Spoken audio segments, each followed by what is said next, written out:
Hello, you're listening to the Saluki Gamescast. This is episode 106 for March the 4th, 2025. 2020. I'll get that out. My name is Justin Young. Joining me, as always, is Christina Ivey and Alicia Utecht. How are the two of you doing? I think we're both good but tired. Yeah. We both had insomnia last night, so... It's something about this time of year that's like, my body is like, you don't sleep. So I'm about 3/4 of the way through a can of Coca-Cola, so... We were going to meet before the podcast, and I sent Alicia an email or a text message at like 2:30 this morning, and then she responded back like an hour later, and I was still awake to get it. But we're all right. So, other than that, spring break is almost here. Yeah. I'm going home in 2 days. I am so excited. My birthday's tomorrow. I'm going to dress up in drag and go to queer choir. Yes. Well, happy birthday, Christina. Thanks. Should we sing happy birthday? Oh, please don't. Happy birthday. Thank you. Yeah, thank you. Is this because we're not in the queer choir? No. Don't like the way we sing? No, it's mainly just because I hate, I mean, I understand that practice, but I hate it. Because it's like people just staring at you, singing off key, and I'm like, thank you. Don't sugarcoat it. Tell us how you really feel. I mean, I'm sure y'all wouldn't sing out of key. You know what I'm saying? Like, it just, most people. I mean, I can't sing out of key because I'm not in key to begin with. Fair. So I choose to accept that I am singing in my own key. Yeah, your own choir. Exactly. Look, I am interpreting it. I think of myself as a Yoko Ono type. Oh, I love it. How are you? I'm good. We mentioned briefly talking before the show that about the Oscars. So I did watch a fair amount of the Oscars the other night, which I don't always do, despite being like a huge film buff. And I was pretty excited by most of the wins. Like a lot of my favorite films of last year did quite well. So we were talking about Conclave, that won Best Adapted Screenplay. I was happy to see it get some acknowledgement. Yeah. And I think its screenplay is, other than the acting, is the strongest part of that film. Right. And then Flow won for Best Animated Film. So I was real excited for that because that's the small Latvian film that the guy made with open source software, Blender software, which is like just pretty amazing. And that film just feels like such a breath of fresh air.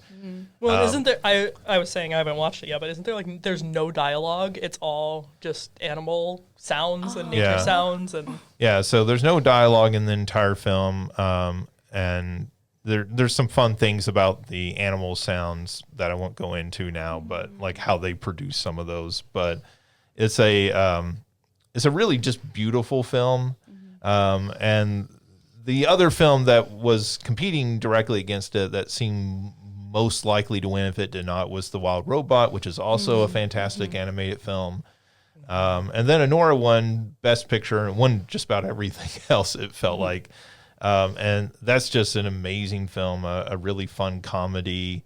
Well, I should say fun in parts, very, very sad and tragic in other parts. But, I was telling you all that I laughed harder at that film than I did at anything else last year.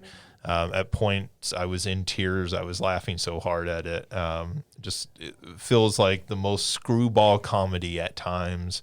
And then kind of like will gut punch you by like getting something like a serious character moment. And so like that, just some really fantastic films. I know people are always disappointed that the big, we don't get the big blockbusters that win a lot of awards anymore. We had Oppenheimer last year, but like we just don't get those sorts of films as much. And I get that.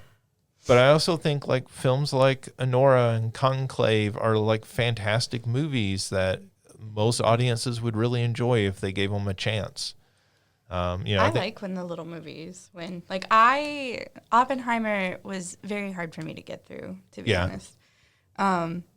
Barbie movie, great. So I like when the little ones win. Yeah, and I mean, I think, occasionally you do get those films like Barbie that can be a very smart social commentary and like wrapped in a big summer blockbuster, right? Yeah, I'll say that there's certain big films that need to win. If Return of the King hadn't won Best Picture, that would have been evil. But it's also really fun, like, seeing when it's movies I've never heard of. Like, I've never heard of Anora until seeing, like, the Oscar lists. All I heard about was everyone being baffled about how many nominations Emilia Perez got and being like, if this wins anything, the Oscars are meaningless. So it's really fun seeing, like, when films win and I get to hear about how cool they are, and then I'm like, haha, let me add to my list.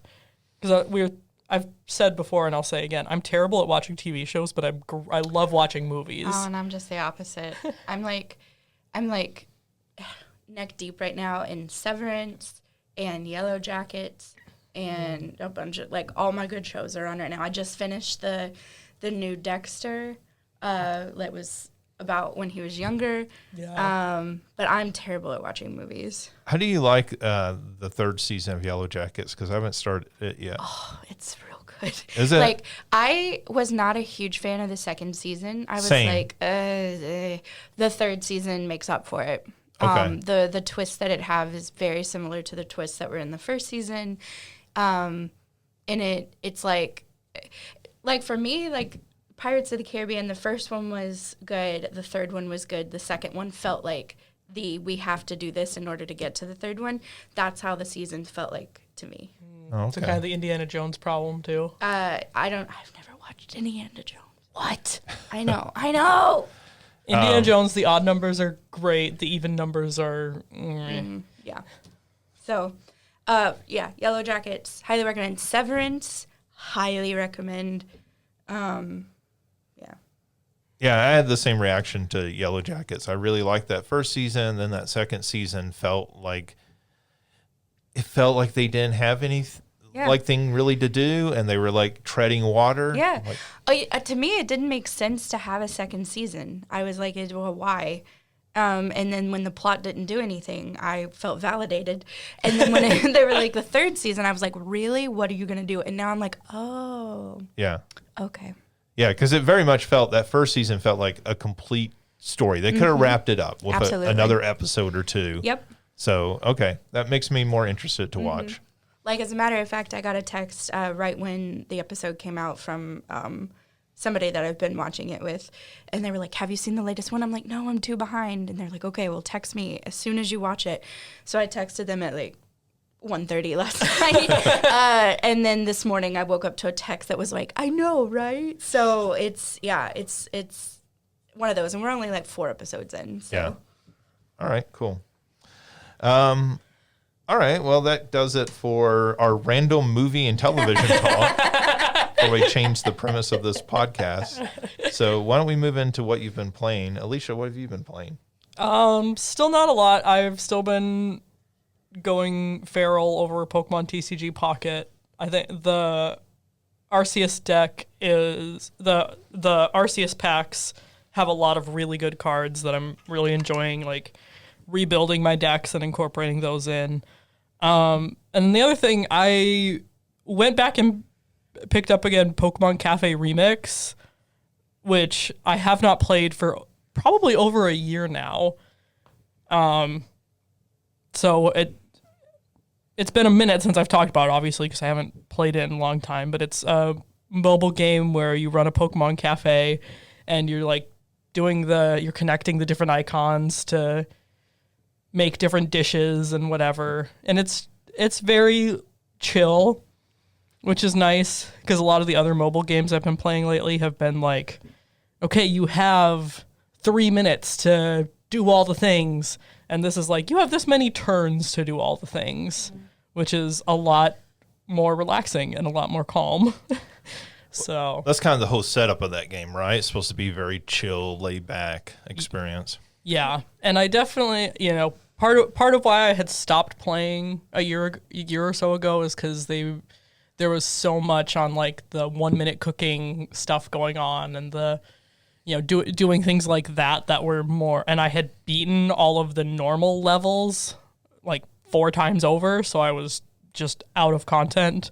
And now that it's been over a year, there's like 800 more normal levels for me to get through from the updates that they've done since then. So I'm like, okay, I can like enjoy this again for a while now. So that's been nice to kind of go back and start playing that again and see how much content there is that I can enjoy instead of just being stressed about. Yeah, that makes sense. All right. Christina, how about you? So it took me a while to remember the name of this game because at the time when I was watching it, I cataloged it in my brain as Rotten Fruit, and that is definitely not the name. Do not look that game up because it's not a bad game, but it just is not this game. So the game that I've been watching is Only False, which the best way to describe False as in false, False. Yes, as in not true. The best way to describe this game is Liars Club meets Sausage Party. Interesting. Where it's like you play a very similar card game, but you play it as different fruit. Like they have like a really like beefy looking cucumber. What? But they're going to say beefy looking beef? No. It's not even the beef. It's a cucumber. And then they have a pear that's a lady who has big boobs. And then they have a mushroom that just looks like he's seen some things. Like it's the look on his face. And then they have like a big eggplant that looks like Grimace from McDonald's. And basically you're playing the card game, and just like Liars Club, except instead of like you actually being the one to shoot, you just push a button, and like when it's your turn, when it comes to that, there's this huge thing that's right behind you that looks like, I don't know, you push a button and it potentially impales you. Like it's another one of those kind of games. Okay, but you mentioned sausage parties, so does the fruit fuck? Her boobs jiggle. Like one of the people that I was watching it, she was like talking and like, you can move their head and their body and stuff. And of course the guys on it were like, oh, keep doing that. I was like, oh God. No, they're just really intense looking. Okay. Like, look, when you kill the cucumber, he gets sliced. Yeah, it's just his neck. He looks and like it looks like a normal cucumber. He's a pickle. Like he, yeah. So. That's my game. I feel like Rotten Fruit would be a better name than Only False. I was like, what a missed opportunity. I feel like a good 50% of the time, I'm not sure if you're making up the games that you're telling us about. I'm only sure because she's literally pulling up screenshots on her phone while she's talking about it. I appreciate it because honestly, that's the kind of games that I watch. The ones that I'm like, what is happening right now? Am I high? No, that's this game. Okay, like it's definitely, yeah. This is real though. Mm-hmm. Okay, I mean, that is definitely a game I have never heard of, and so and you can never unhear of. You can't unsee it. Yeah. I mean, I will say, like, I do appreciate you bringing in, like, kind of these, like, oddball, like, and I don't mean that disparagingly, but, they are very kind of, like, oddball games that a lot of times you wouldn't have heard of. Right. Right? I feel like all of us kind of have our niche. Like I was, as I was listening to Alicia talk, I was like, she's the Uwu Pokemon. Jesus. Pokemon. Uwu Pokemon. I actually like that better as her title. Alicia's the Uwu Pokemon girl. I am the Christina horror. What? I don't know. I think that like I bring in the weird game / horror, and sometimes those things are the same. Yeah. Okay. Yeah, and I'm very much the ooh cozy. Yeah, cozy. Yeah, I was trying to think of the name. I was like, what is it? The girly games, the cozy. And I'm not saying, again, not disparaging. No. Because I love those games too. Mario's the monster truck guy. See, if you were here, you'd be able to stand up for yourself. No, I'm just kidding. Now he's like I don't know. I actually watched him a little bit. He was attempting to learn how to speed run Mario 64. Yeah. Which is like one of my favorite speed runs to watch. And it was not speedy, but he was learning. It must be a new part he's trying. I was gonna say he does do the the minimum star run. Yeah. Like, so he must be trying to expand. Well, it was the 70. Okay. So it was the next step up, because I want to say the minimum is like, what, 8, I think, or maybe it's less than that now. But yeah, he was trying to learn the 70. And I watched it not only because it was Mario, but because it's really cool with that being one of my favorite speedruns, it was cool to watch him learn it. Right. And like some of them I was like, no, do this. I actually know this, like do this, but. No, I feel like we can always count on Mario to like bring in the throwback games. Mm-hmm. And throwback being like N64, which is where my games. Yeah. Don't say it. So. I didn't say old games. I said throwback games. Okay, I appreciate you. Please don't talk about the games I play. You have a mixture of like you're. Yeah, I feel like we can always count on you to bring in like, here's this random game that like Steam has a sale on right now, or like the games that like are popular because Justin can buy them and does buy them, I guess I should say. Well, not always. A lot of games I like, like I'm going to talk today about a game on Xbox Game Pass. So that's the only reason I played it. Like I probably wouldn't have played it if I had to drop $70 on it. Fair. Yeah. Fair. You have the most consoles, I think, out of all of us. Or the abilities to play, I guess. Maybe. Yeah. Mario and I probably own own the same ones. But yeah. Does he have an Xbox? I don't know. I think he does. I think so. Yeah, he has a Series S, I believe. Oh, okay. Okay, so Only False, the evil fruit murdering each other. Rotten fruit. Okay, rotten, not evil. We don't want to pass judgment. No. I. This is an Elvira thing. I'm not mistress of evil. I'm mistress of the dark. Yeah. And what's great is like you're at one table and like if you look around you, other fruits are playing, and so occasionally you'll just look around and look. There's a dead fruit. Yeah. So it's like you're in the poker room at the casino. Yeah. Okay. Yeah. And there's What casinos are you playing at that there? You look around and there's a dead fruit. If I'm anywhere in a casino, there's some dead fruit. Like, I only. Well, no, I'm not. Man, there was a joke there, and I'm just gonna. Yeah. Is it because I'm gay?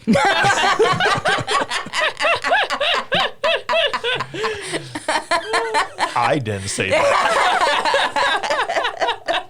Only jokes I can say. There is a reason we replaced OJ with you. We needed our token queer. You can make the jokes for us. Yeah. All right. Is that it, Christina? Yeah, that's it. Okay. All right. So I tried a few games. The Steam Next Fest is still going on, so there's all these demos. So I tried a few of those. One is a game called Is This Seat Taken? Alicia, I believe you said you saw some people streaming it. I've seen I haven't been on Twitch much lately, but I've seen a lot of people on YouTube like uploading videos of it. So I'm really curious what your thoughts are. Yeah. So this feels like it's a phone game. Yeah. And like I don't mean that disparagingly, but like just the interface and everything feels very like, hey, I would play this on a phone. It looks like it, honestly, but it's cute. Yeah. It's cute. I like it. Yeah. So it is a game where you are given a vehicle, you are given passengers, and you are to load those passengers onto the vehicle. And as you hover over each passenger, they will give you requests. So some of them will be like, I want to sit by a window, or I want to sit next to Karen, who is one of the other passengers. And so you have to arrange them into the vehicle. Sometimes they'll be like, I want to sit alone. And so you're trying to arrange the passengers. So it becomes very much, again, one of those logic puzzles, right? Yeah. Like Bill wants to sit next to Mandy, but not next to Sue. And, Sue needs to sit next to a window. And so you're kind of working it out in your head and everything as you're playing. I found it really fun. I think I would like it better on my iPad than I played it on Steam, so on my computer. Just the interface, I think, would be better on a phone or an iPad or something of that nature. But yeah, like enjoyable little game. Nothing sort of mind blowing or revolutionary. But I had a good time with what I played of it. So I actually recommend that one, but I would recommend it on probably a touch-based device first and foremost. That was kind of the vibe I got from. I didn't watch any of the videos because I was like, if it's on Steam or whatever, it's probably cheap enough that I could get it without crying. And I really enjoy logic puzzles, so I was like, this sounds like something I would want to get. But then, like, the vibe I got was definitely like, it's fun. Like you said, it feels like a phone game. Yeah. And again, not disparagingly, but just that's the vibe that it seems a lot of people have gotten from it. Yeah. Yeah, I mean, I think it's a slighter game than something like Curse of the Golden Idol, which I think is a more robust, like, sort of imagining of that same concept. Yeah. Because that is, again, very sort of logic game puzzling out, like, by people giving you information and stuff about the crime scene. I think that's a better game, but like that doesn't make this a bad game. Right. Yeah. It's just a slider game. It's it feels very much mobile focused, something that you would play on the bus or something of that nature. Yeah. So neat game. The second game I played was a game called Dunk Dunk. I love that name already. Yeah, it's a good name, a better name than maybe the game itself. Oh. So this is sort of a single screen sort of couch co-op style game. I think there is some online play with it, but it seems very much designed to be played couch co-op. And there is a basketball. There are two like sort of portal hoops, and your goal is to dunk it. You can't shoot it. You have to dunk it. As far as I can tell, you can't shoot it. You can throw the ball, but you can't actually score that way. You have to dunk it into the like little portal hole. And the other players are bumping into you to like steal it and everything. And so I played a little bit of this. I was playing against the computer and by myself. So I don't think it was great playing it that way. But I would say most of those style of games actually don't work really well with the computer. They're meant to be played with human beings. Yeah. I'll say that in my time playing it, and I don't know if this was just I was less experienced or maybe it's playing against the computer, it felt really hard. It felt really difficult to score. It felt like it would be really frustrating. And I feel like as a couch co-op game, either somebody's going to completely dominate or it's just going to be a stalemate. Yeah. Yeah. And that's how most of the game was playing against the computer. It was mostly a stalemate. And there's probably some ways to sort of, manipulate the computer so that you can, score more. There always is in those sorts of games. But like in the brief time that I played it, I was more frustrated than I was like actually having fun. So it's the sort of game I think I would like to play with a group of people, but I'm not sure even with a group of people it might not end up just being more frustrating than fun. Yeah. And that's disappointing. Yeah. But I like it. I like the art style quite a bit. It's got a sort of like goofy, zany art style with lots of different characters and very animated. So I like that aspect of it.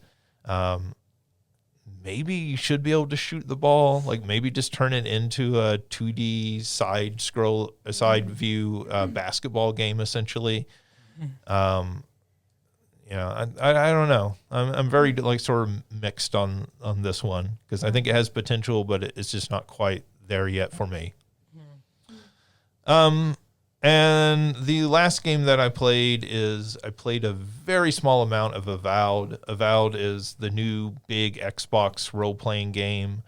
This is very much sort of in the style of the Elder Scrolls games, which I've talked about before on the podcast that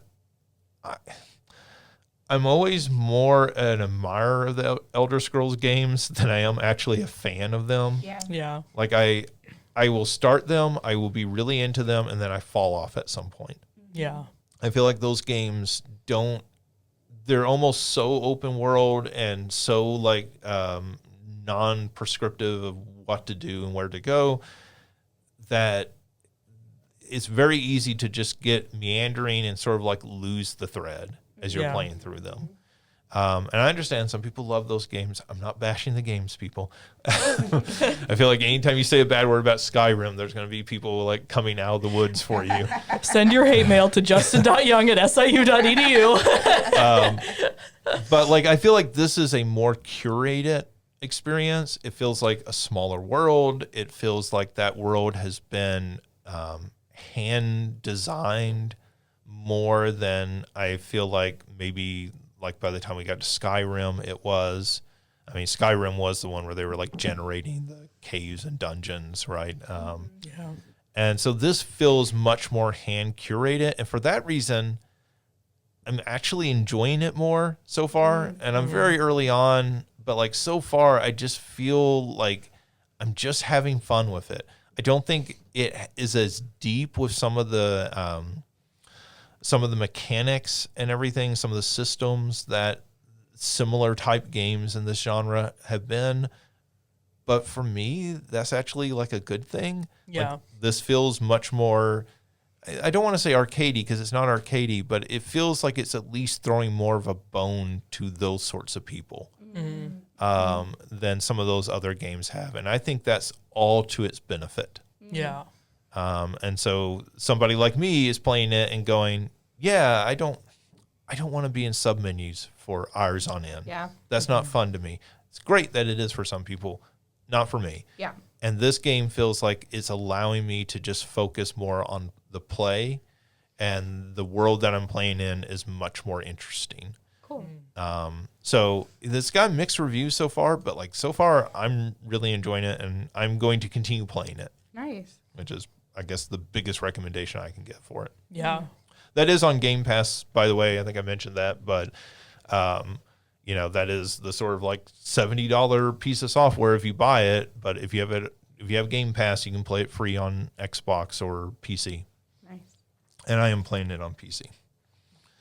All right, that does it for what we've been playing. So let's move on into the news. And Alicia, I just front loaded this because I figure you can take a nap after we get through this news.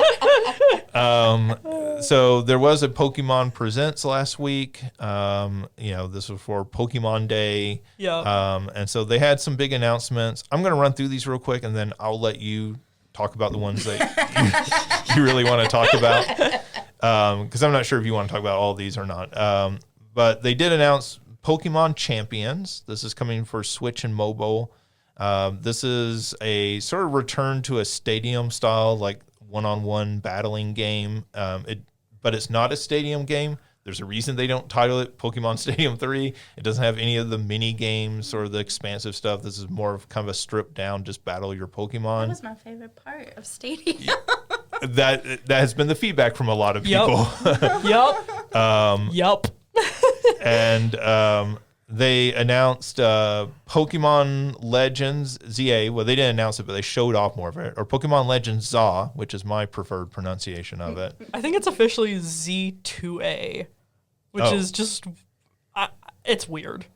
Yeah, like they're getting too close to like an anime title, there, right? Or like Too Fast, Too Furious, or yeah. I mean, I just feel like that gets into, look, Pokemon Champions, I understand that title. Yeah. Pokemon Legends Z2A, I have no idea what that means. Yeah. And I feel like that's a huge part of the audience. That's getting a little too clever for your own good. It's you know what it is? It's a Kingdom Hearts sort of title. We're getting close to Where's the lie, though? 365/2 or whatever the title is.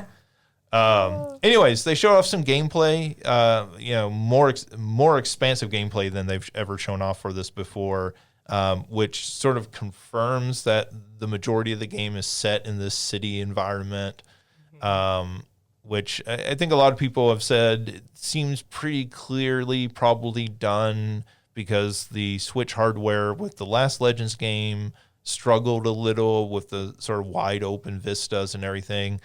This allows you to block those vistas by putting buildings in the way, and so might help it run better like on, the current Switch hardware.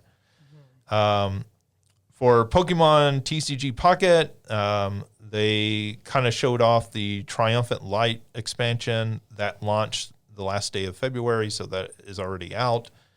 And then Pokemon Concierge, the Netflix animated series, they announced that new episodes will be coming out for that in September. And with all the news out of the way, Alicia, what are your reactions to all of this? I have things to say about all of them. Champions. Man, Champions just is kind of a letdown for me. Because like Christina mentioned, and like a lot of people have been saying, like the minigames are such a fun part of Stadium that like going to just a straight PvP format without that is... And it's also kind of odd to me that it's on Switch and mobile because like, I don't know. Maybe it's me thinking like, how much are they going to charge for the Switch version versus the mobile version? But and for people who don't know, just real quick, the Stadium mini games were Mario Party style games featuring Pokemon. So it was fun. I did not play Pokemon, but I played the mini games on Stadium with the boy that I used to babysit, and I played the one that is like a remake of Yoshi Tetris. Yeah, that one. Pokemon.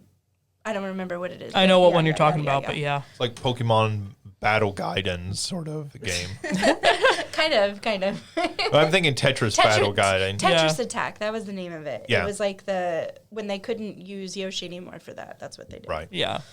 But yeah, and Champions was really, because it had such a cool trailer leading up to the reveal where like it brought you back all the way through, the Game Boy Color and then the Advance and the SP and the DS, and it was like, are we actually because of course there were rumors beforehand that there was going to be collections of, I think it was blue, silver, sapphire, and then red, gold, ruby.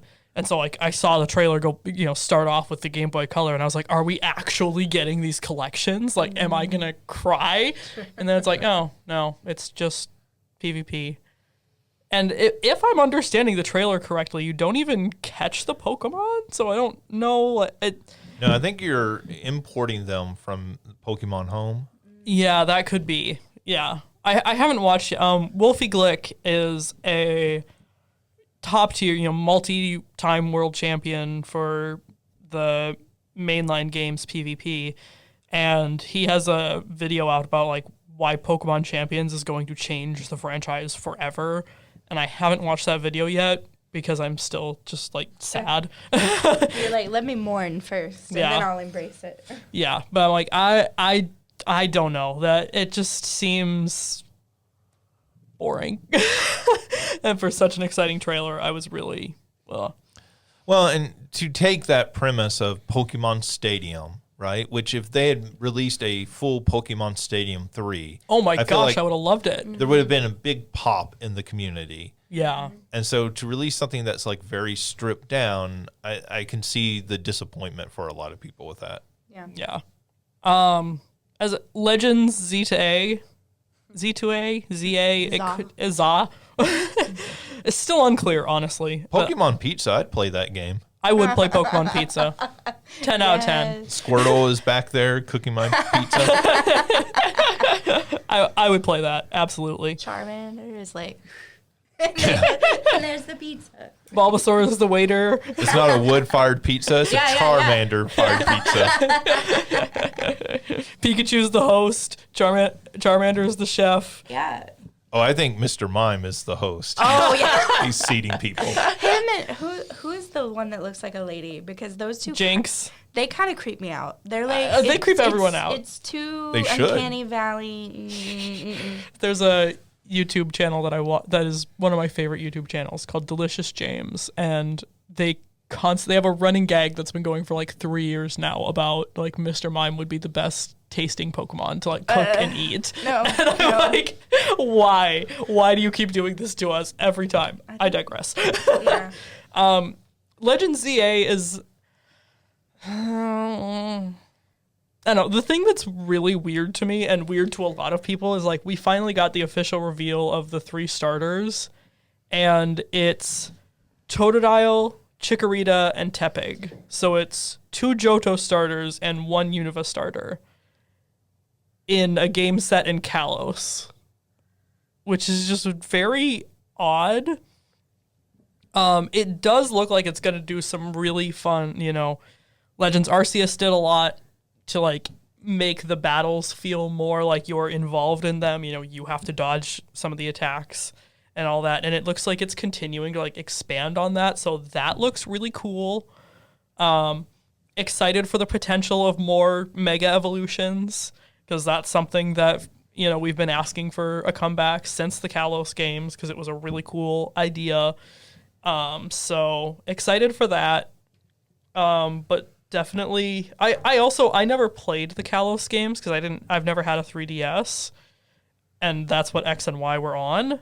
So I'm not particularly attached to Kalos in the way that like I'm attached to Sinnoh, where Legends Arceus was so exciting for me.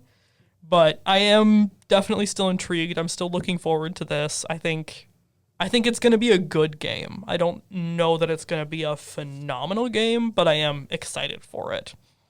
I feel like Arceus felt like such a breath of fresh air for the Pokemon franchise, right? Yeah. Like it was sort of the idea that people had wanted for so long for a Pokemon game. Like, give me the wide open Zelda world, but let me go hunt Pokemon through it. Yeah. And this feels like, I think this looks interesting, but like, I think it also feels like maybe a sidestep. Like, it doesn't feel like the next step after Arceus. Like, a lot of people are not happy about it's going to be all in one Lumio City. Yeah. And especially like with the way that the Pokemon games move between Sword and Shield and Scarlet and Violet, where Sword and Shield, like, you could go into every house. Every house had a fun NPC inside of it. And then Scarlet and Violet, you can like not go inside any buildings except for the shops. And so it's like, people are like, okay, so if you're going to just trap us in the city the whole time, can we at least go back in buildings and like have fun things? So I don't know. It's definitely mixed feelings. I'm sure that as it gets closer, they'll reveal more that will still build hype. But right now I'm very like, okay, yep, sure, that still is a game that's happening. Yeah. TCG Pocket, the Triumphant Light expansion is the Arceus pack that I was talking about earlier. So, like I said, love that. I think that's fabulous. And Pokemon Concierge. Oh, I texted this after, because I watched the Pokemon Presents Live, and I texted this and I was like, this is the most exciting news to me. And like, I will say, I did not expect to love Pokemon Concierge as much as I do. For one thing, stop motion kind of freaks me out. Like, it's too much Uncanny Valley for me in a way. So like, when they first released the trailers for the first 4 episodes, I was like, ooh, this is really cool. I love that this is happening. I don't know that I will love this. But it's so cozy. I grew up watching like the Rankin and Bass Christmas things, and then of Sure. course like the Nightmare Before. So I'm like, stop motion, yay. And same, but I'm like, they're very much like the Rankin and Bass Christmas things are their own unique world for me, but like things like Coraline and Nightmare Before Christmas and like they freak me out. I love Coraline. Yeah, same. But it's designed to freak you out. I would say I literally did not. Gaiman book. Yeah, I literally did not watch Coraline until this last Halloween because the trailers freaked me out so bad as a kid. Okay. Because it just and like Wallace and Gromit makes me so uncomfy. Chicken Run makes me so uncomfy. Like stop motion is. I respect the art. Sorry, I don't mean to laugh at your pain. No, but then like Pokemon Concierge is so I think cozy. it's fair to laugh at the fact that like Chicken Run traumatizes her. Oh, that movie traumatized me I saw it in theaters and it traumatized me as a child. Absolutely. Like the plot or just the animation? Yes. All of it. No, it's one of those things. It almost, again, respect the, and like something like Nightmare Before Christmas, I still really enjoy, and the stop motion doesn't bother me. Pokemon Concierge. I'm not gonna lie. I'm looking at pictures of Pokemon Concierge, and I'm a little freaked out. Yeah. It looks off, but it's so cozy. And I think part of why I'm able to enjoy it is that it's not dubbed. It's all subtitles, so I'm able to focus on reading what's happening and just watching the so you're Pokemon not really and not looking watching at the the humans. character. Well, I'm not watching the humans. I'm watching the Pokemon, and then I'm reading the subtitles. And Is there not like a dubbed version? there is not. It's only subtitled. I'm surprised. Me too at first, but then I was like, this is really nice. And then it's really nice, when it first came out, my friends were teasing me because they were like, the main character is literally you. Like, she gets this job as a concierge, and her boss is like, okay, so like just like get to know the resort, like hang out, have a good time. And she's like, so let me make an Excel spreadsheet of everything that I'm supposed to do and everything that I need to know and blah blah blah blah. And so it's like it's very cozy, and it's very nice to see like this environment of Pokemon and people in such harmony and very low stakes. I really enjoyed the first 4 episodes a lot more than I thought I would. And so I'm and like when I finished them, I was like, what do you mean it's only 4 episodes? So I'm really excited that new episodes are coming in September. And if you haven't watched it and if you don't have Netflix, the first 4 episodes are free on the Pokemon YouTube channel, I think through like March 9th or something like that. So, and they're like 17-minute episodes. So very quick, very easy watch. And again, just so cozy. So I am really excited for new episodes of that. Yeah, I think it's interesting, like the Pokemon company obviously wants to put out a big game every year, right? Whether that is the next generation or it's one of the Legends games or it's a remake. Yeah. They want to have at least one of those a year. It seems to be the goal.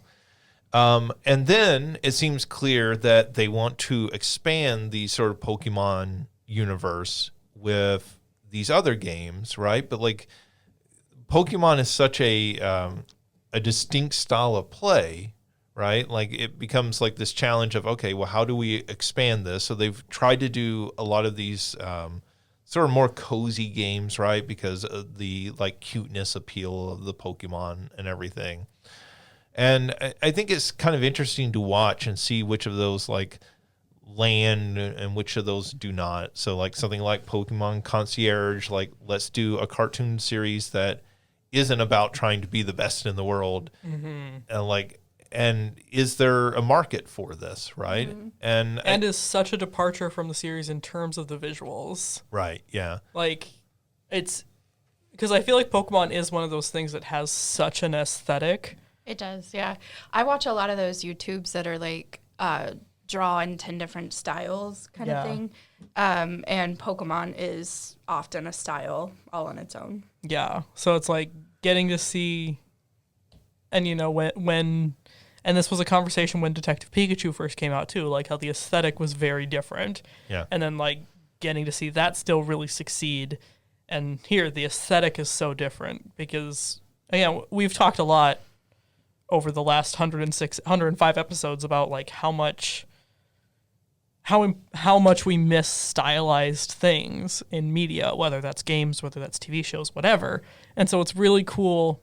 Again, for all that stop motion freaks me out, it's really cool to see this different aesthetic succeed. No, when they first announced this, I remember we talked about it on this podcast, and I remember saying pretty positive, I said on this podcast that like this was the coolest looking thing that came out of its announcement. Yeah. Because I think it was probably at one of these Pokemon days that they did this. I think it was. And it just it looked interesting to me to watch, even not as a diehard Pokemon fan, just because of the animation. Yeah. Right. So it's cool to see them doing more of that. Like, you know. All right. So lots of Pokemon news, but we have other news as well. Breaking this morning is that Acclaim is being resurrected. The former CEO of Graffiti Games, most famous for Turnip Boy Commits Tax Fraud, is like one of the great names in recent years for a game. But the former CEO of Graffiti Games is resurrecting the Acclaim brand. And specifically for Mario, who's not here, one of the board members is Jeff Jarrett, former WWE professional wrestler, who appeared in some of the WWE wrestling games that Acclaim made back in the day, and also the TNA games that they made. That's fun. Yeah. So, like, for those who may not associate the name Acclaim, they used to be like one of the big brands for licensed games. Yep. Yeah. Like if you were playing a SpongeBob or a Flintstones game, there was a good chance Acclaim made it. Yep. Obviously with WWE and the different wrestling properties. So it seems like they're focusing on smaller indie games to begin with. Obviously, like unless you have a big bankroll, it's going to be hard to get those licenses in a lot of cases. Right. But they did express some interest in bringing back old franchises as part of this. So it'll be interesting to watch, and it's cool to see that name back again, even if it's not exactly the same company it once was. It's sort of like the Atari name. Yeah. Every few years, the Atari name pops up again, and people like me go, "Yay, Atari!" And then it disappears. Yeah, or I second guess myself and go, "Wait, that's not Atari. That's just like that's an evil doppelganger of Atari." Let's see. We are currently recording. This news may have already broke, but there was a leak of some details about the Tony Hawk Pro Skater 3+4. Remaster that we've been talking about. We talked about it on the last episode. So the leak says that this will now release on July 11th. There's going to be 3 editions. There's the regular edition, a deluxe edition, and then like a collector's edition. The deluxe edition is going to have a couple extra playable characters, including the Doom Slayer as part of that. That is still not like the Spider-Man of the original or, Darth Maul, like who was great in the original because he would, when he did a trick off his board, he would hold out his hand and make the board like levitate, right? Mm-hmm. So, but I mean, it's something there. And of course they're charging for it now instead of just including the character like Darth Maul and Spider-Man originally were. I'm excited. I love those games. Yeah. Yeah.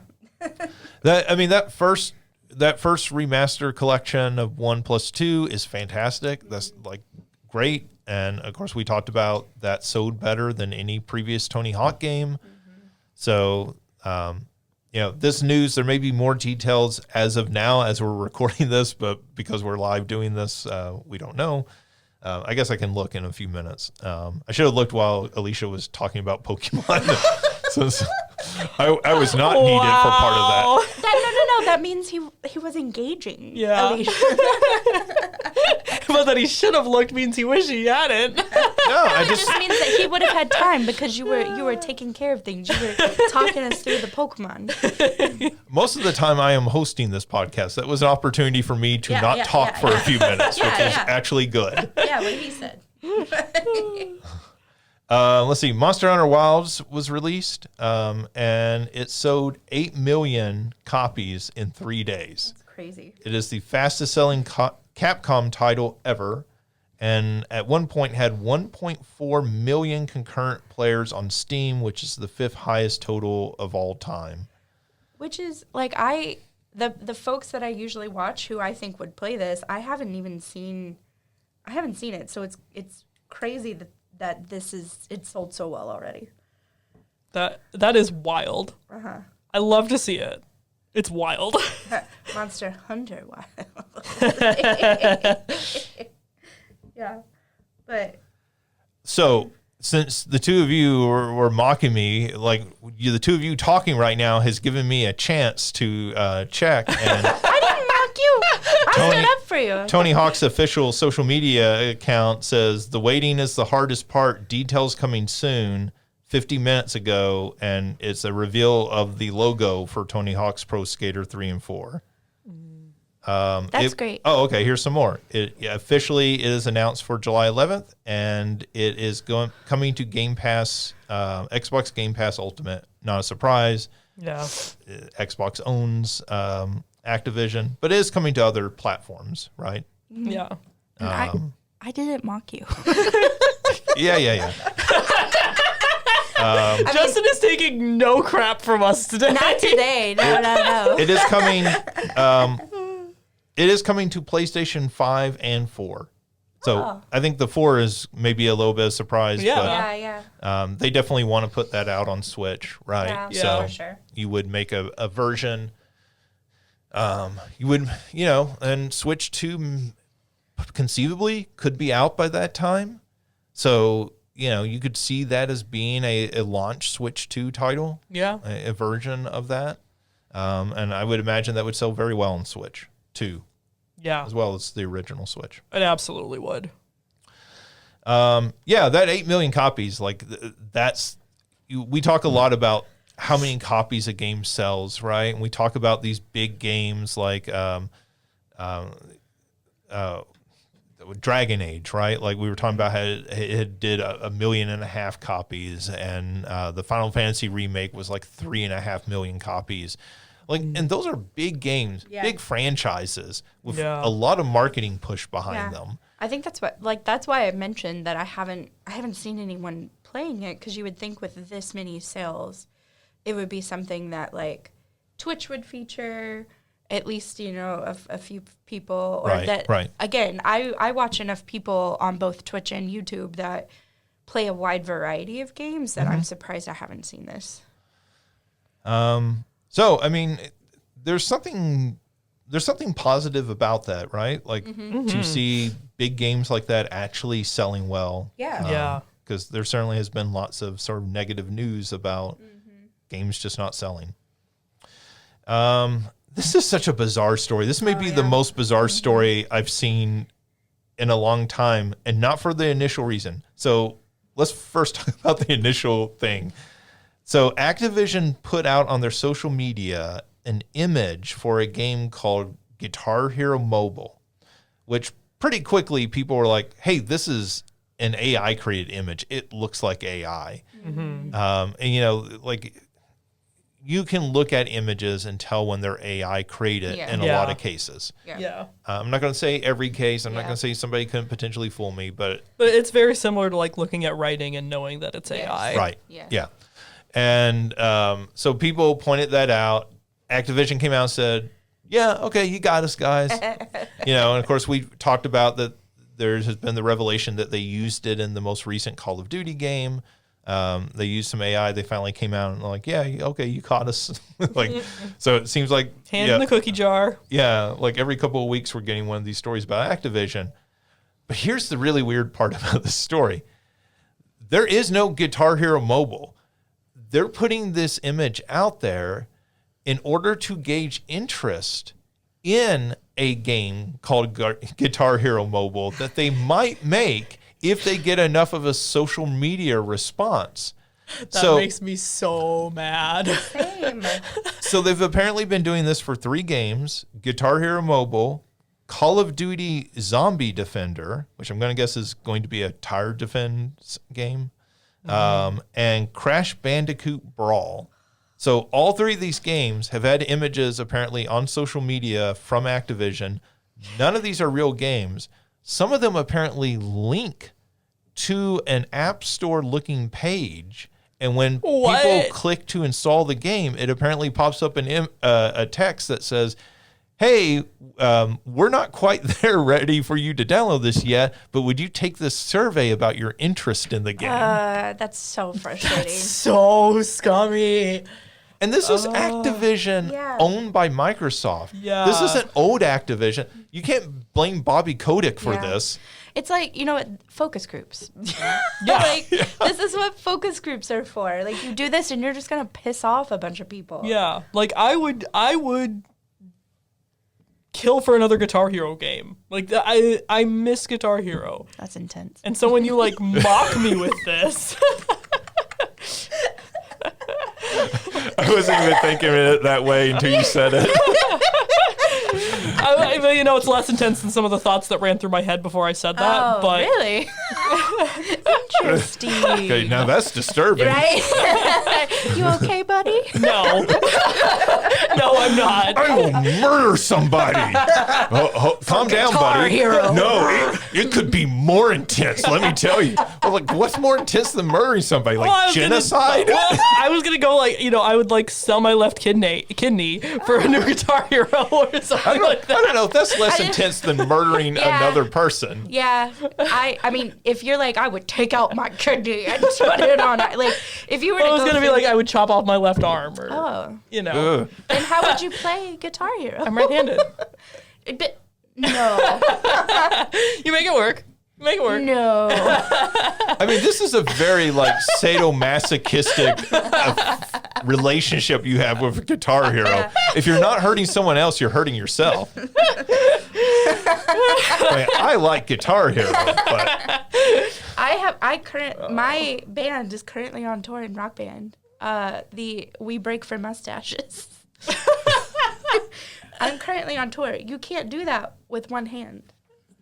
Watch me. I mean, you can have a one-handed drummer. Yeah. So. But the guitar is different.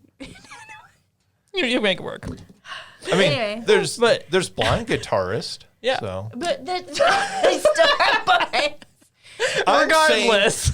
I'm saying disabled people will not be limited by you. How dare you? How dare you? I'm not the one who brought it up.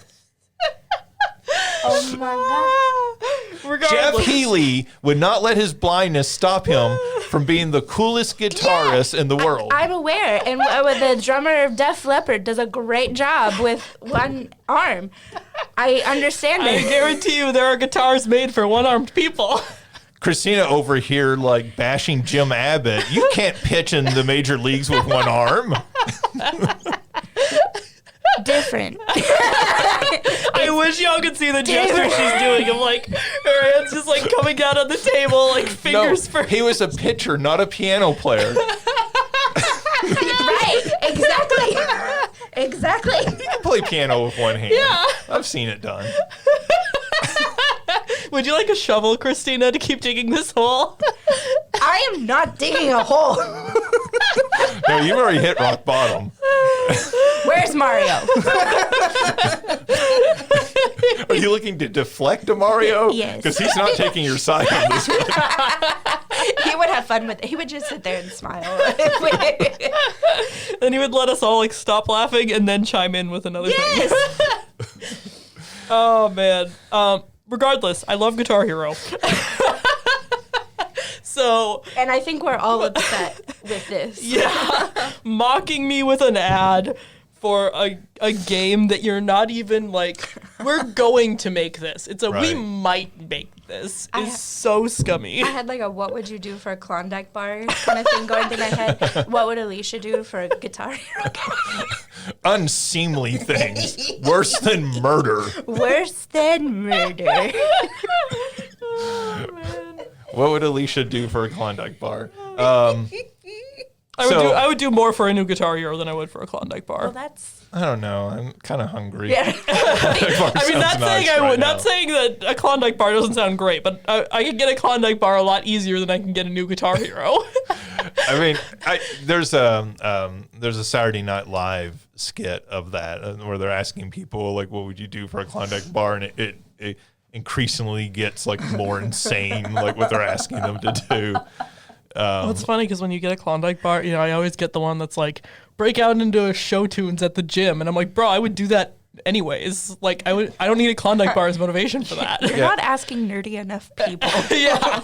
Yeah, I mean, like, look, those commercials are not targeting theater kids. Yeah. Oh, man. But I feel like people would have my back on, like, this. We would do things for a new Guitar Hero. My family would have my back. Speaking of digging a hole, what is it with you two over there? I was not digging a hole. You're entrenching yourself over there for some reason. Well, that's such a good like family game. Like my mom and dad would be like, "Oh, let's break out the PS2 Are you ready and play for Guitar murder? Hero." A new Guitar Hero is here. Alicia, we'll help you bury the body. I mean, they'll help me bury a body for not just Guitar Hero. I forgot that you're from Minnesota. I'm sorry. Oh, are you all ready for murder?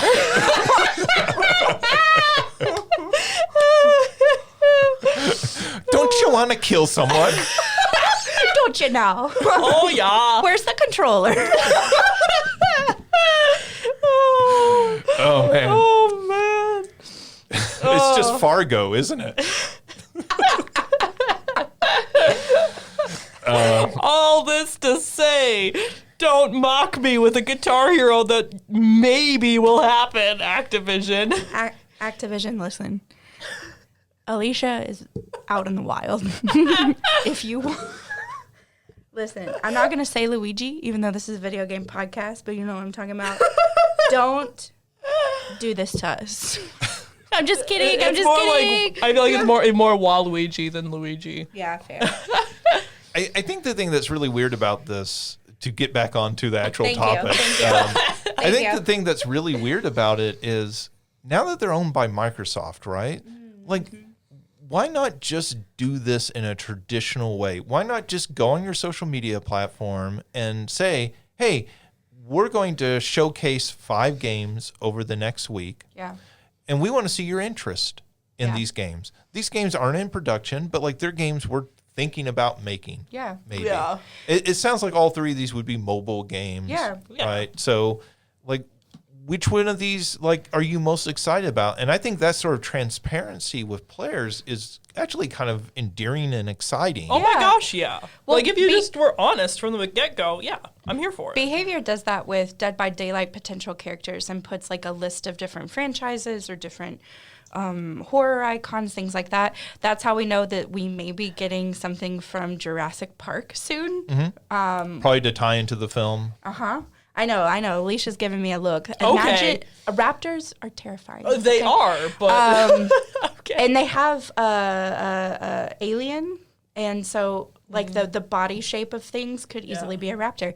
Anyway, so it's like, but it's something that the community really gets into and has like debates over and things like that. So yeah, there's different ways to go about this. Yeah, there's so many better ways. And I feel like all 3 of these, if done well, right, like would draw interest. People For like sure. Crash Bandicoot. People certainly love Guitar Hero. And obviously Call of Duty is like a huge franchise. Yeah, Call of Duty plus zombie, like that would be... Right. Like they all could very easily be successful. For sure. Yeah. So just weird. Like the AI part's not even the weirdest part of that story. Yeah. Which is kind of weird to imagine. Let's see. Rockstar has acquired Video Games Deluxe and has renamed it Rockstar Australia. So this is the studio that worked on the remastered ports of L.A. Noire, the VR version of L.A. Noire, and they are the ones that came in and fixed up the Grand Theft Auto trilogy definitive edition. So if you remember, we talked about this, that when that trilogy originally released, it was kind of a mess. And then like over 2 years later, they put out this new updated version of it that fixed a lot of that. So this is a studio that's been working on that. So now Rockstar has fully acquired them. The lead developer of the studio, the founder of the developer, is one of the original developers from L.A. Noire. Of course, L.A. Noire was developed in Australia by Team Bondi, I think was their name. I wouldn't read too much into this. There is part of me that would love to see them do a new L.A. Noire. But I think this is probably more like Rockstar might have this team working on remasters and remakes of some of their old properties. Yeah. Since that seems what they've mostly been doing. But if they want to make a new L.A. Noire, I would actually really enjoy that. I think that game is better than a lot of the grief that it got at the time. Yeah. We've talked about a Twisted Metal game that was in development for the PlayStation 5 to sort of coincide with the Peacock series with Anthony Mackie in it. That game got canceled at some point. And now one of the developers has come out and kind of revealed some details of it, that game was designed to be a battle royale with both in and out of car action. So there would be parts where you'd be on foot running around the world, and then you could hop into a car, and it would be traditional Twisted Metal vehicular combat. Right. Which is another live service game canceled by Sony. Yeah. Yeah. Especially one that, like you said, like is meant to coincide with something else. So Right. It's weird that it was garnering this popularity from other sources, and then they decided to cancel. And I sort of wonder, like, wouldn't it have been a safer bet to go back and do a remake or remaster of one of the older Twisted Metal games in the way that they've done with The Last of Us and then Until Dawn? Like putting those back out, because right now, like that series is getting a second season, which is coming out soon. And the thing I think about is there's no Twisted Metal content. Like if you're a fan of that show, there's nothing out there for you to go buy right now. I mean, I think maybe the PlayStation 2 game Twisted Metal Black, I think is maybe available on PlayStation Network. Yeah. But, like, I mean, it's really weird because, like, if you had just taken one of those older games and done a nice polish up on it, Right. you would have a new product to sell, even if it wasn't a full price product. Yeah, but people would buy it because that's what they do. Yeah, I mean, I completely get that, right? Like, that Until Dawn film, if that is at all any good when it comes out, People are going to buy the game. Yeah. Even if it's bad, I feel like they will, because there will be people who are like, oh, the game is so much better, and people will go, okay. Yeah, maybe. Yeah, I think certainly fewer people if it's a bad movie, but I think it will happen still. Yeah. Yeah. So, anyways, like maybe Sony is finally smartening up, moving away from all the live service games, and maybe they'll like take this lesson going forward. We should have mentioned this a little earlier with the Pokemon stuff, but TCG Pocket has now passed 100 million downloads. That's obviously pretty significant. There's 2 of those downloads in this room. So, that is not an insignificant number for any game. Yeah, no, that's pretty awesome. Nintendo has delisted Super Formation Soccer from the Switch's online library. So if you're paying the $20 a year to have access to the digital library of NES and Super NES games, or the $50 a year to include the N64 and Game Boy Advance games, This is the first time that one of those games has been delisted, one of the old games. Now, they've done that before with like the Super Mario 35 and some of those original games that they've put up on there. But this is the first time they've delisted what was an old game, a classic title. It seems like this is a third-party game. It's not a first-party Nintendo game, so this is probably a licensing issue. They licensed that game for, 5 years. Yeah. We just hit 8 years of the Switch's lifespan. So, yeah, that makes sense. But it is a good lesson in, hey, when you are subscribed to a Netflix-style service, nothing is guaranteed to be on there. Yeah. That is the reason people still use ROMs and emulators. Yep, exactly. I was excited by this, and had you told me I would be excited by it, I would have told you, no way, that doesn't sound interesting at all. But they announced a new Terminator game called Terminator 2D No Fate that is coming to all platforms on September 5th. And it came with a trailer. The trailer is a very sort of 16-bit style retro graphic game. It looks like it's very much playing in the sort of Contra style of a run-and-gun shooter. But it just looks really cool. It looks amazing. Yeah. I was a huge Terminator fan when I was, especially the second movie, when I was a little kid. And the first picture I saw was the Sarah Connor. And I'm so stoked. I mean, it's got the semi-truck chasing him on the motorcycle scene. Yes. Like, it just looks good. It looks so good. I mean, like, we get these sorts of games, I feel like, on a fairly regular basis, but a lot of times there's nothing that stands out about them. But this one looks so well polished. It looks like a fun game just from the looks of it. And I love how, like, the Terminator, it kind of looks like Arnold Schwarzenegger, but not enough to, like... To have to pay him? Yes, yeah. It's like, we can afford her, we cannot... And they also have the villain in that game, the new Terminator, the updated Right, the one. T-1000. Yeah. Robert Patrick. Yes. They're like, we can afford these two, we cannot afford Arnold. That shot of him is giving, like, Sephiroth and Nibelheim with the flames behind him and all of that. Have you ever seen this movie? No. Oh. You I've should never see seen Terminator the 2. I want to watch the Terminator movies. I just never Honestly, have. I mean, The first two. I was about to yeah. say, yeah, I watched them a lot when I was a little kid. I've watched the love I'll be them. back scene, but I've never watched the movie. Yeah. And the first one is, I would say, is not as good as the second. But the second one, I know, it's so good though. It's so good, but it's not as good. Second one is iconic. The first one is just is good. Is good. First one is great. It's a great movie. The first one is great, and then the second one is iconic. It is a great, like, sci-fi horror film. Yes. Mm-hmm. And when we say horror here, Alicia, we No, don't- I know. Yeah. Okay. You mean action? Yes. Yes. But, I mean, it is sort of a horror film. It's like, intense. yeah, it is very much a sort of, it's sort of a sci-fi slasher. You have this Yeah. horror villain that can't be stopped who's Yeah. stalking you. Yeah. And the second film is much more kind of 90s Yes. big tentpole action film. But the first one is great.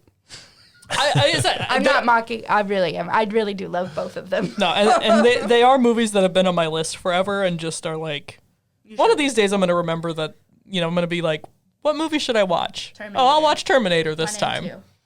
I think one of the things about the Terminator films that really makes them stand out is how smart they are. Yes. Yeah. Like, most of those big blockbusters are pretty dumb. Yeah. Right? And those two films are actually, those first two Terminator films are actually, like, really clever, smart films. Yeah. I've been doing a thing recently where it's like I get, like, nostalgic for certain films I used to watch a lot when I was a kid. I rewatched Young Guns 1 and 2 a few weekends ago. Nice. I watched part of a Steven Seagal movie because we watched a lot of those when I was young because my dad loved them, and then I turned it off because I was like, this is why I haven't watched it since. I watched... Steven Seagal, I feel like his films were never as good as some of his contemporaries. Like Yes. Jean-Claude Van Damme actually has some good films. Bloodsport's one on my list that yep. I want to go back and watch. Bloodsport is basically the basis of Mortal Kombat. Yes, and it's so good. It's so good. And so I don't know why, but Terminator has not been on the list. Smokey and the Bandit's on the list. Both of them. And so I'm just building this list. Speaking of films that are more nostalgic than good, Smokey and the Bandit. Yes. Yeah, I watched that one with my mom, and she was like, "It's not as good as I remember, but it's still fun." Yeah. It is definitely that kind of film. Let's see. PlayStation VR 2 has gotten a $150 price cut to $400. That includes the version that includes Horizon Call of the Mountain. Ooh, they trying. It's a little too late. I was gonna say, what was it when you sent this in the group chat? All of us were like, "Too little, too late." Well, I feel like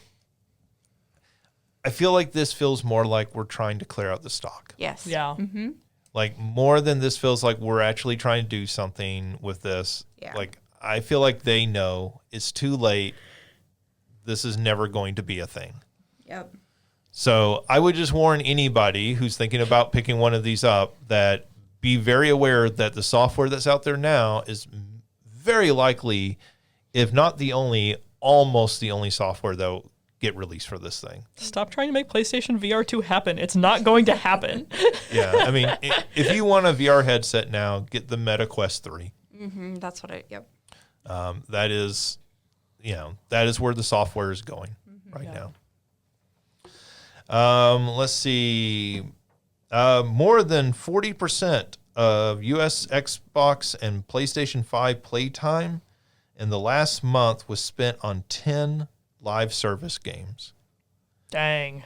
So we talked about PlayStation abandoning live service games. This is why, right? This is why they were attempting at making, their 12 live service games. They were hoping a few of those would hit. It's because things like Fortnite, things like... Did it list the games, the article that you got this from? The article I got from did not, but I think that list is probably out there. Yeah. But, like those sorts of games, right? Mm-hmm. Like those are the games that people are playing. Yeah. Yeah. Fortnite, World of Warcraft, I would assume. I was just wondering if, like... League, too. It is... Dead by Daylight, Dead by Daylight's a live service game, right? Yeah. I would just be curious if it made the list because it's disgustingly popular now, and it's been growing since. Yeah. So.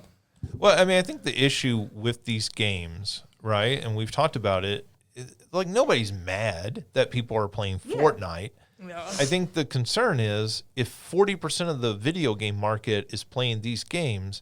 That means if you're making a new game like Terminator 2D, you have already lost out on 40% of the market because they're too busy playing these games. Yeah.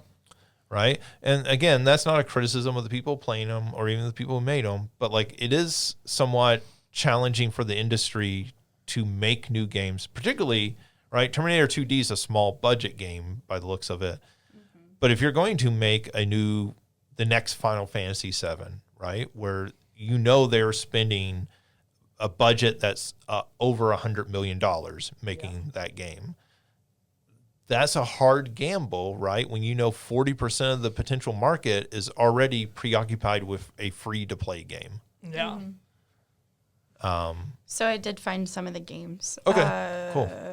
Call of Duty, Fortnite, GTA 5, NBA 2K25, Marvel Rivals, Roblox, Minecraft, Madden, NFL 25. That's interesting that they're including like NBA 2K and Madden in those. So not necessarily free to play game, but games as a service because of the online component. Yeah. But yeah, I mean, that's tough to compete against, right? Yeah. And as we talk about, there is a certain segment of the population that buys Madden and NBA 2K and maybe one other title. Yeah. but that might be the only games they're buying all year. Yep. Yeah. All right. Let's see. This, I feel like we were kind of talking about this, and then it kind of hit right after we did the podcast last week. WB Games has closed Monolith Productions. They've closed 3 studios: Monolith Productions, Player First Games, and WB San Diego. WB San Diego appears to be mostly a support studio. Player First Games were the makers of Multiverses. So Multiverses, we've talked a lot about on this podcast. They launched it, then they pulled it, and then a year later relaunched it, and that relaunch basically fizzled almost immediately. And then Monolith Productions is the big one, I feel like, out of this. They have been a studio around for, I think, about 30 years at this point. Yeah. So they're a very old studio. They were working on a Wonder Woman game. That game was, I think we did talk about this specifically last week, the Wonder Woman game. Yeah. That game was in production. They scrapped what they were working on and tried to reboot it because what they were working on originally was not working. The original version was using the Nemesis system out of the Middle Earth Shadow of Mordor games. And it was apparently using it with allies. So whereas in that game, the Nemesis system was towards your enemies, in this, they were going to turn it around and you were going to be helping out people, and those allies would come back and help you later in different parts of the game. Apparently, they couldn't get that quite working, so they were trying to reboot the entire game as a more sort of God of War style action game. And WB came in and shut them down. But Monolith's, their story history goes back a long way. So I mentioned Middle Earth Shadow of Mordor and the Nemesis system, which is very famous. They're also the ones who made No One Lives Forever, which is a game that is almost mythic among the PC gamer population at this point. In part because who owns that game, nobody knows. It's one of those games where the ownership is tied up in legal problems. I remember that's actually a game I did play when it originally came out, and it was a sort of 60s style spy first-person shooter that very much borrowed heavily from GoldenEye 007 on the N64. And it felt like the evolution of GoldenEye, right? It felt like the next step. Somebody saw that and was like, how do we take a lot of these lessons and build on them? Just a super cool game. But they've been involved with lots of cool games over the years. So I think that's the most tragic. I will say also about the Player First games. They were originally contracted to develop Multiverses, and then in development, WB was like, hey, we want to buy you. They bought them, and then they put this game out, and WB shuts them down. Wow. We talked about this with the studio behind Hi-Fi Rush. We talked about this with the folks behind Marvel Rivals. You can't win. You cannot win, and it's so frustrating. Yeah, it is incredibly frustrating, right? It feels like sometimes even when these companies do everything right, they still get punished. Yeah. From my perspective, that would be an incredibly frustrating, just workforce to be in, to be in that industry. Yeah. It feels like a slap in the face to everybody who worked with, Monolith Productions and Player First Games, and it's like, okay, well, screw you too, I guess. Yeah. As part of this, WB put out a statement. They said that they were going to primarily focus on key intellectual properties when it comes to games. So that was Mortal Kombat, that was Harry Potter, that was Game of Thrones. And then they said DC, and people pointed out Wonder Woman's a pretty big DC property. Yeah. Well, and like what you're saying about like the Nemesis system turning into an ally system, like sounds like such a cool concept, and I would be really excited to see, how they could have made that work. And then now we'll never know. They do have a patent on the technology of the Nemesis system. So despite the fact that Monolith are the ones who developed that, WB owns that patent now. They don't have anybody like using it, right? No. So a lot of people are like, well, is somebody going to try to knock off that? Because that was such a cool thing in the original Shadow of Mordor. It really made what was a sort of generic open world action game feel like something new and different. Right. So yeah, it's very disappointing all around. One last bit of news here. So Alicia, we started with one of your loves. We'll end with the other one. Sonic Unleashed, specifically the Xbox 360 version, has been unofficially ported to the PC. Now, had you told me that Sonic Unleashed was not on PC, that comes as news to me to begin with. I assumed there was a PC version of that game. No, that was the Wii and the PS3 and Xbox 360, yeah. Yeah, so apparently some players have taken on themselves to port this over to PC and is now up and running. There are places to download this. Honestly, I love to see this. The Sonic fan community is like on top of things between Sonic P06 and now having Sonic Unleashed ported to PC. Like this is very fun. This is very cool. Yeah. So if you're interested in that, if you're interested in playing as a werehog, you can now go download that without having to find an old copy on the Xbox or PlayStation or Wii. All right, that does it for news. So we'll end with our big question here. I feel like we've done a version of this question before, but I feel like there's a lot of different avenues to take this, so we'll just kind of play around with it. Yeah, I feel like I've answered this before, and I think I answered it very similarly. Okay. But which band or artist would you like to see receive their own game? And so obviously the go-to answer to this is Aerosmith with Revolution X, but we're looking for new, different answers from that.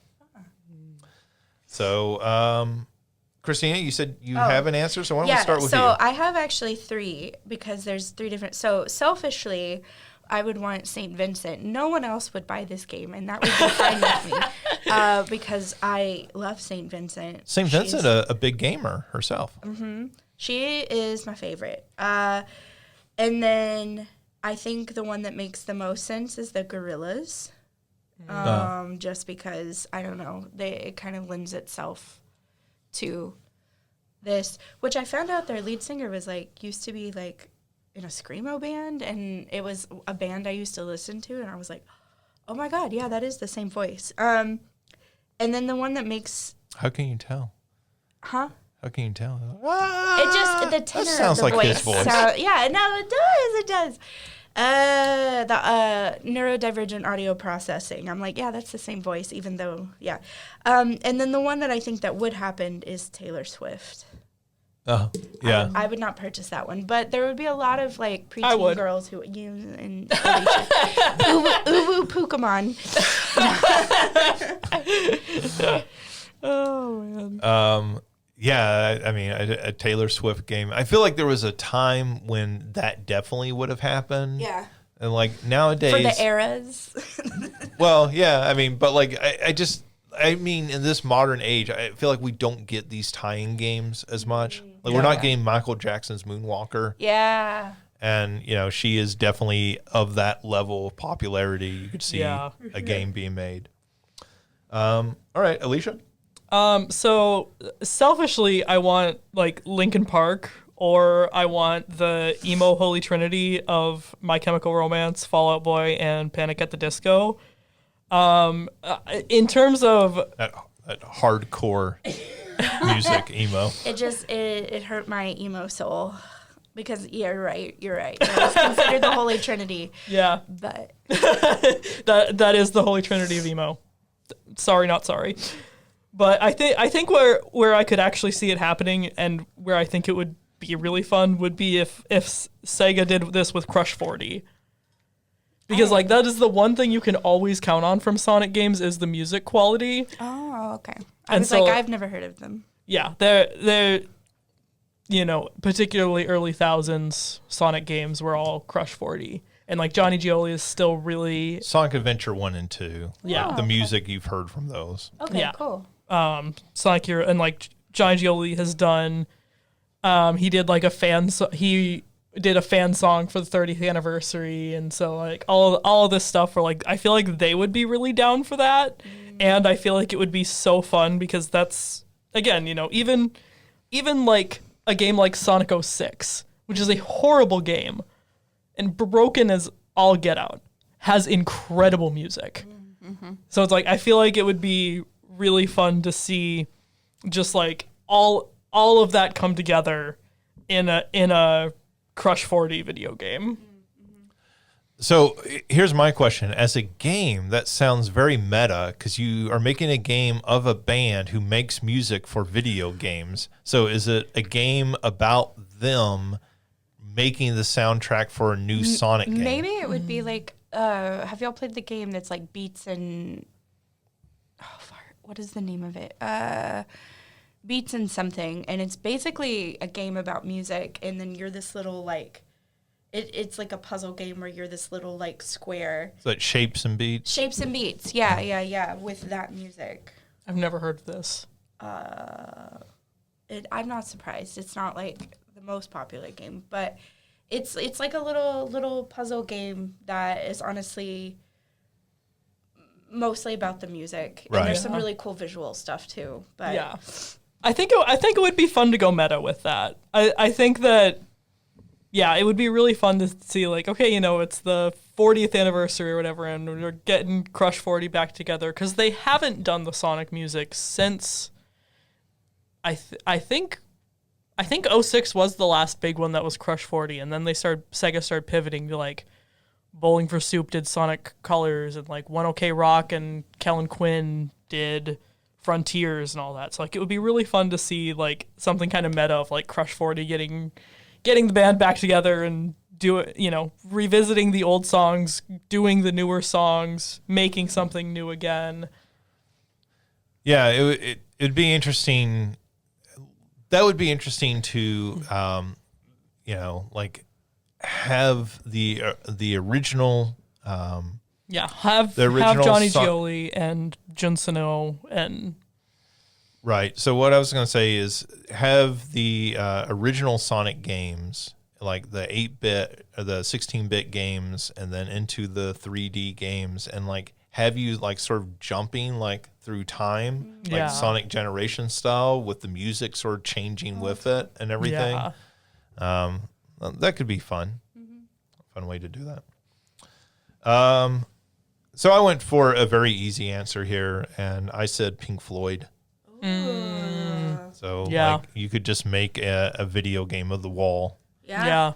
And that would be a very cool game with a very, very cool soundtrack. Yeah. Yeah, that would. It'd be a bit terrifying. Yeah. But like in a way I would play. Let's be honest. I was going to say that should be right up your alley. Right, like in the horror, I forget my place. Yeah, you stay in your corner. Stop wandering off. Stop trying to get into the cozy corner with Alicia. She has throw pillows over there. A beanbag. I'm stuck over here with Mikey. Oh, man. All right, that does it for this week's episode. Thank you, Alicia and Christina. Thank you to everyone listening. As always, you can check out past episodes and other content at salukigames.com. And we will be back soon with another episode. I don't know next week because everybody will be traveling for spring break, but maybe 2 weeks from now, we'll be back with a new episode. Until then, play something fun, and we'll talk to you soon.